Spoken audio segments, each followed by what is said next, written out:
pemberontakan berada di Pulau Jawa. Menurut pendapat saya, kunci kemenangan adalah Jawa.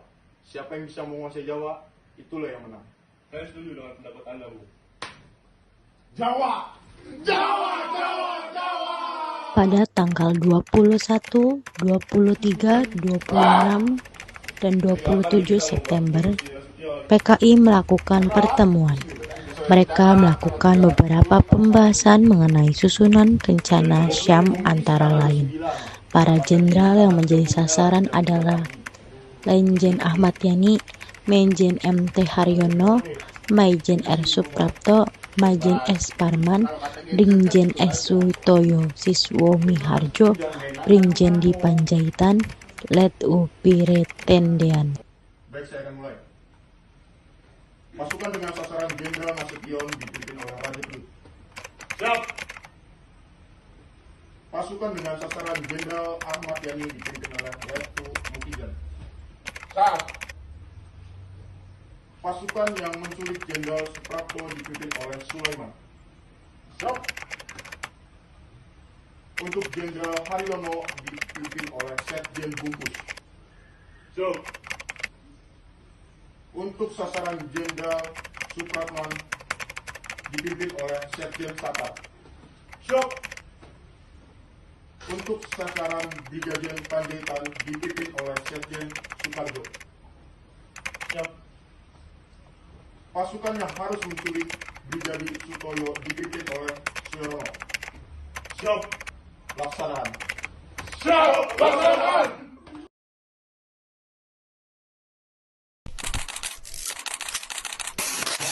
Misi, bapaknya ada, Bu. Ada, sebentar saya panggilkan. Pak, ada Cakra, Pak. Cakra. Di depan ada Cakra. Jenderal, diperintah untuk menghadap Presiden. Tolong cepat, Jenderal. Buka pintunya. Tembak.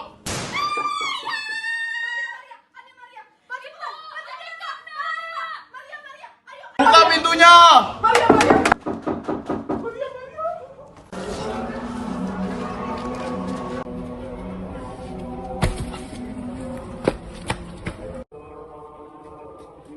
Apa ini? Jangan bergerak. Turunkan senjata. Di mana Nasution? Saya Nasution. Tangkap.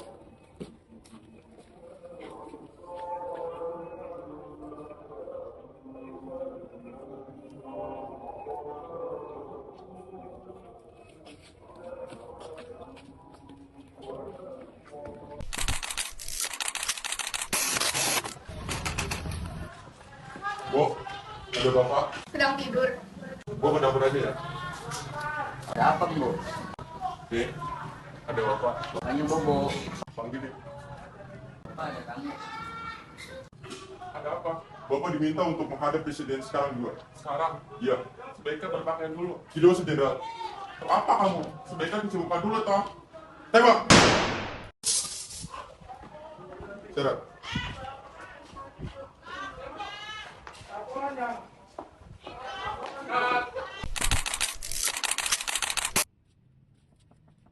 Misi.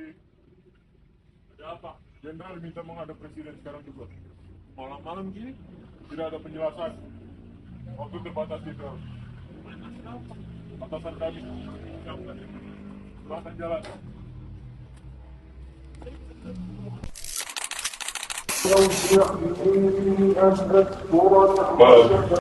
Ada apa? Bapak diminta untuk menghadap Presiden sekarang. Baik, tunggu sebentar. Bapak sedang tidur. Bapak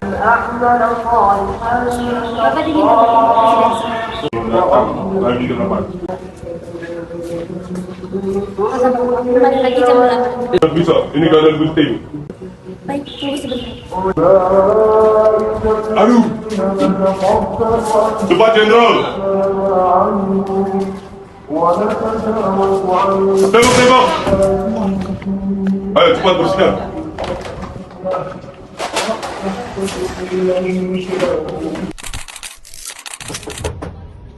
Misi, Jenderal. Ada apa? Keadaan negara sedang genting, Pak. Bapak diminta menemui Bapak Presiden sekarang. Baik, saya ganti baju terlebih dahulu. Loh, kenapa masuk? Mana surat perintah? Pak, ya, kan bisa Saya mau naik baca perahu. Coba telepon Pak Yani, Bu. Tetap diam. Kenapa teleponnya rusak? Hasil saya sedang difitnah. Bapak Presiden sedang menunggu jenderal.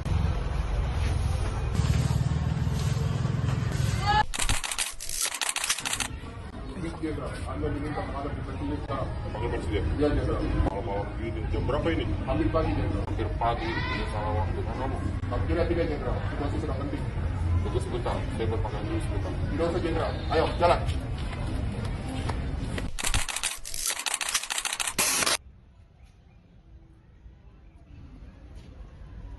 Mana dorongmu? Ampun, Pak.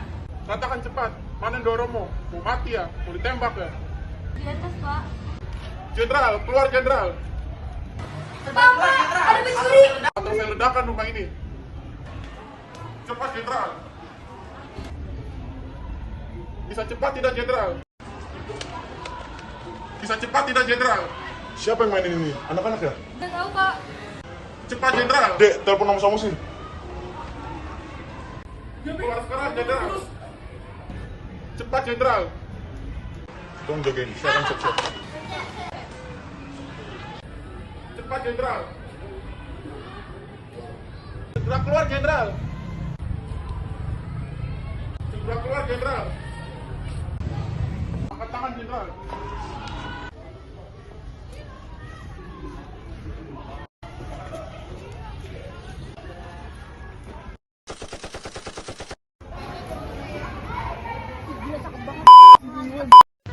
Para jenderal yang masih hidup disiksa habis-habisan sambil ditanya di Aman Nasution dan dipaksa membuat surat pernyataan. Tetapi para jenderal tersebut tetap tutup mulut dan tidak mau melaksanakan perintah-perintah tersebut. Lalu pada akhirnya jenderal-jenderal tersebut tewas karena disiksa habis-habisan. Kemudian jasadnya pun dibuang ke sumur kecil di Lubang Buaya, Jakarta. Setelah disiksa hingga mati, para jenderal pun diseret, dimasukkan, serta dikubur ke dalam satu lubang yang panjangnya 12 meter dan diameternya 75 cm. Kemudian dari atas mereka ditembak. PKI menutup lubang, kemudian di atasnya ditaruh pohon pisang untuk penyamaran. Halo semuanya, perkenalkan nama saya Salsa Nabila, saya Fikra Ibu Wijaya. Kami berdua perwakilan dari yang akan menjelaskan tentang hubungan Pancasila dengan Peristiwa G30S PKI. Jadi di sini aku bakal ngasih tahu pengaruh pembelajaran Pancasila pada film G30S PKI. Pengaruhnya adalah sebagai alat untuk menanamkan nilai Pancasila agar masyarakat menjauhi ideologi lain, khususnya ideologi komunisme. Film ini juga memperkuat nasionalisme dan menjaga keutuhan bangsa. Nah, benar banget nih. Kalau kita lihat dari persilanya satu persatu, ada banyak pesan yang bisa dipetik. Misalnya, pada sila pertama yaitu ketuhanan yang Maha Esa, PKI digambarkan pada saat itu tidak percaya yang namanya agama. Sedangkan Pancasila menegaskan bahwa bangsa Indonesia harus beragama dan menjaga kehidupan beragama. Lalu pada sila kedua yang berbunyi kemanusiaan yang adil dan beradab, di sini kekerasan PKI dianggap tidak manusiawi. Dari sini Pancasila mendorong kita untuk menghargai nilai kemanusiaan dan menjauhi kekerasan. Nah, pada sila ketiga, Persatuan Indonesia, PKI berusaha memecah belah bangsa. Sedangkan Pancasila justru mengingatkan kita agar selalu menjaga persatuan.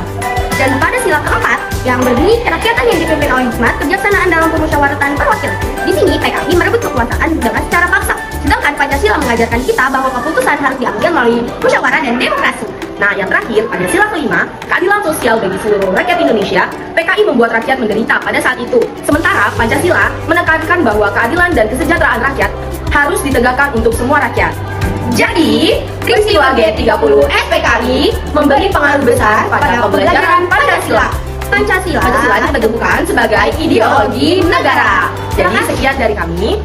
Kurang lebihnya mohon maaf. Wassalamualaikum warahmatullahi wabarakatuh. Terima kasih semuanya. Hello everyone! We are standing here to explain the connection between English material and the historical event of G30S PKI. In this presentation, we will show how the tragedy of G30S PKI can be written in English as a written text and also as a descriptive text. As we know, we have learned about past tense and descriptive text. It is related to G30S PKI tragedy because it was an event or a story that happened a long time ago. In English, we are learning about text types such as written text and descriptive text. Written text usually use past tense to tell us about events that already happened. For example, in written text, we can say Nasution is J. Ahmad Yani was. and the generals were taken to Lubang Buaya. And if we can see now from the presentation script, we can see the base form is first escape, the past tense is escaped, and the example from the text is Nasution is escaped, and the second one is killed. The past tense is killed, and the example in the text is the general were killed. Besides recount text, we can also use descriptive text to describe the situation, the place, and the people that involved in the tragedy. For example, the night was dark and tense, the houses were chaotic, and Lubang Buaya was a hidden place with a deep well. That's all from us. Next! Halo semuanya, di sini kami akan menjelaskan keterkaitan G30 SPKI dalam sudut pandang sosiologi. Nah, yang pertama, G30 SPKI itu bukan sekedar peristiwa sejarah teman-teman, tapi juga fenomena sosial yang penuh dengan konflik, ideologi, dan dapat jangka panjang bagi masyarakat. Yang dimana fenomena sosial itu adalah materi yang terkandung dalam sosiologi. Dalam sudut pandang sosiologi juga terdapat interaksi sosial. Kejadian yang dapat diambil dari peristiwa G30 SPKI itu adalah interaksi antara kelompok dengan ideologi yang berbeda, yaitu PKI, TNI, dan masyarakat. Bentuk interaksinya berupa propaganda, agitasi masa konflik, hingga kekerasan. Contohnya itu kayak bentrokan antara PKI dan TNI, Angkatan Darat. Isu-isu kudeta yang menciptakan ketegangan sosial itu merupakan interaksi sosial.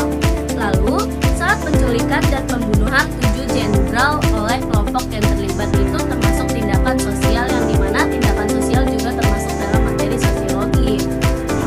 Nah, dalam sosiologi ada juga materi sosialisasi, di mana terjadi proses pembentukan dan penyebaran nilai atau ideologi sebelum dan sesudah peristiwa. Contohnya itu sosialisasi ideologi komunis oleh PKI, juga sosialisasi anti komunisme oleh Orde Baru melalui media dan pendidikan. Selanjutnya, kelompok sosial peristiwa ini melibatkan berbagai kelompok sosial dengan kepentingan dan nilai yang berbeda. Contohnya itu PKI sebagai kelompok politik, TNI Angkatan Darat sebagai kelompok militer, organisasi underdog seperti Gerwani. Nah, selanjutnya itu hubungan antar kelompok. Di sini terjadi konflik horizontal antara kelompok masyarakat yang mendukung dan menolak PKI. Contohnya tuh ketegangan antara organisasi prakomunis dan militer yang terjadi di G30 SPKI. Terus juga pertentangan ideologis yang berujung pada kekerasan massal. Selanjutnya akan dijelaskan oleh Bisa. Nah, lanjutnya teman-teman, yaitu ada konformitas dan penyimpangan sosial. Nah, peristiwa ini memunculkan norma baru, dan siapapun yang tidak sesuai dianggap menyimpang. Contohnya, G30 SPKI dinilai sebagai bentuk penyimpangan politik. Yang kedua, masyarakat menjadi lebih patuh atau konformis terhadap ideologi negara karena takut dituduh komunis. Nah, terakhir ada kesejahteraan dan kemiskinan. Diskriminasi terhadap keluarga yang dituduh terlibat PKI menimbulkan ketimpangan sosial. Contohnya yang pertama, anak dari keluarga SPKI kesulitan mendapat pekerjaan, pendidikan, dan pelayanan sosial. Yang kedua, mereka mengalami marginalisasi dan kemiskinan jangka panjang. Nah, lanjut teman-teman, kita ke kesimpulan. Jadi, yang pertama, sosiologi membantu kita melihat G30 SPKI secara objektif dan kritis, bukan hanya narasi tunggal. Yang kedua, kita diajak bertanya kenapa arisan itu dibentuk, apa tujuannya, dan bagaimana terhadap masyarakat hingga kini. Yang ketiga, dengan memahami peristiwa ini melalui sosiologi, kita tidak hanya belajar sejarah, tapi juga memahami dampak sosial yang membentuk kehidupan masyarakat Indonesia sampai sekarang. Sekian dari kami. Dadah.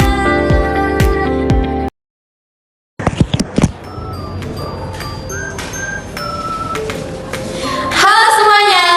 Jadi di sini kita akan menjelaskan tentang keterkaitan keterkaitan peristiwa G30 SPKI dengan ilmu geografi. Nah, peristiwa G30 SPKI menjelaskan keterkaitan ilmu geografi, yaitu 1. Pendekatan ke ruangan atau spasial. Nah, di keterkaitan ini menjelaskan lokasi. Lokasinya berada di Lubang Buaya, Jakarta Timur. Lalu, markas Cakra Birawa dan tempat tinggal para jenderal. Kedua, pendekatan ke lingkungan, yaitu ekologi. Di sini menjelaskan hubungan timbal balik antar manusia, seperti bagaimana kondisi sosial, politik, dan lingkungan masyarakat saat itu, pasca Orde Lama. Nah, yang ketiga itu pendekatan kewilayahan. Pendekatan ini membahas pendekatan ke ruangan dan ke lingkungan seperti wilayah Jakarta sebagai pusat pemerintah dan militer menjadi target strategis oleh Gerakan 30 September. Distribusi kekuatan militer dan pengaruh politik di berbagai wilayah juga mempengaruhi dinamika peristiwa tersebut. Lalu titik koordinat dari Lubang Buaya yaitu 6 derajat 1737.32 lintang selatan dan 106 derajat 54.14.04 bujur timur. Jadi kesimpulannya yaitu geografi membantu kita memahami di mana dan mengapa di sana peristiwa itu terjadi, serta bagaimana lingkungan fisik dan sosial mempengaruhi kejadian sejarah.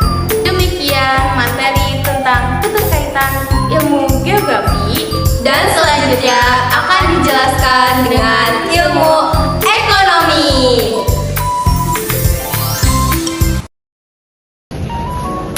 Halo semuanya. Jadi di sini kami akan menjelaskan keterkaitan antara materi ekonomi dengan peristiwa G30 SPKI. Nah, mata pelajaran ekonomi pada kelas 10 ini berfokus pada alat pemenuhan kebutuhan, kelangkaan, dan biaya peluang, di mana G30 SPKI ini terjadi pada tahun 1965. Pada saat itu, kondisi ekonomi Indonesia sedang inflasi yang sangat tinggi, kurang lebih 600% ke atas, produksi pangan yang menurun, dan distribusi barang yang terhambat, dengan rupiah yang merosot dengan sangat tajam. Oke, materi yang pertama adalah alat pemenuhan kebutuhan. Seperti yang kita tahu, alat pemenuhan kebutuhan adalah barang atau jasa yang berguna untuk memenuhi kebutuhan manusia. Saat G30 SPKI terjadi, kebutuhan pokok itu menjadi sulit didapat, seperti beras, gula, kain, atau minyak tanah. Kenapa bisa susah didapat? Karena harganya mahal dan distribusinya yang terganggu. Yang materi kedua itu ada kelangkaan. Kelangkaan itu adalah di mana kebutuhan lebih besar daripada barang yang tersedia. Pada tahun itu, produksi pertanian yang menurun sehingga beras menjadi langka, industri tekstil terganggu sehingga kain sulit diperoleh, dan transportasi lumpuh sehingga distribusi tersendat, di mana masyarakat pada saat itu dengan antri panjang atau dengan menggunakan sistem barter. Materi selanjutnya adalah biaya peluang atau opportunity cost. Jika berbicara tentang kelangkaan, maka pasti disebabkan karena kelangkaan, masyarakat harus memilih kebutuhan utama. Beberapa contoh kasus yang berbicara tentang opportunity cost adalah jika masyarakat memilih untuk membeli beras, maka biaya peluang yang dikorbankan adalah mereka tidak bisa membeli pakaian atau obat. Kemudian, jika pemerintah fokus ke keamanan, perbaikan ekonomi bisa tertunda. Jadi, itulah materi ekonomi dengan hubungan G30 SPKI. Sekian dari kami, terima kasih. Dadah!